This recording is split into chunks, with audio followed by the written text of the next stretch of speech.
सपा ने कहा खेला हुई तो बीजेपी ने खेला करके दिखा दिया। सपा पोस्टर बैनर तक ही खेला हुई का खेल खेल रही थी और बीजेपी ने पंचायत चुनाव में सपा का खेला हुई का खेल पूरी तरह बिगाड़ दिया। समाजवादी पार्टी के लिए खेला हुई का नारा अशुभ निकला। जब से नारा दिया गया है तब से सपा को हार और सिर्फ हार का सामना करना पड़ा है। खेला हुई का नारा देके सपा बीजेपी के खेल में फंस गई। ताकत, सत्ता और पुलिस की लाठी के आगे समाजवादियों की लाठी नहीं चल सकी। ब्लॉक प्रमुख में सपा के मुकाबले बीजेपी की भारी जीत हुई। बीजेपी अपने सहयोगियों के साथ 626 सीटों पर विजयी हुई, जबकि समाजवादी पार्टी 98 और कांग्रेस 5 सीटों पर जीती।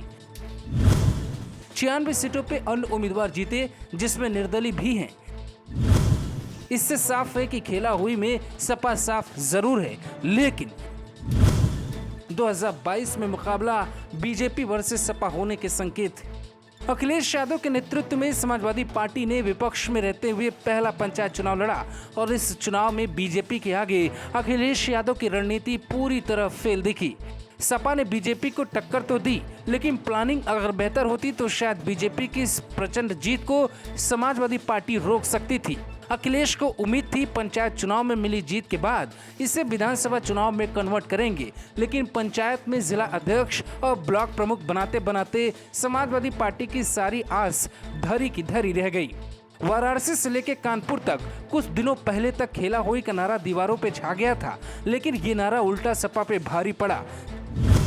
पंचायत चुनाव में बीजेपी के साथ पुलिस रही तो अखिलेश यादव से ज्यादा सपा के कार्यकर्ता लड़े। अखिलेश मैदान में उतरे होते तो शायद नतीजा कुछ और होता। यही कारण है कि अखिलेश को बिहार के नेताओं ने फटकार लगाई। पप्पू यादव और राबड़ी देवी ने जमीन पर मेहनत करने की बात कही। विधानसभा चुनाव में सपा 50 के नीचे थी और पंचायत में 100 के नीचे।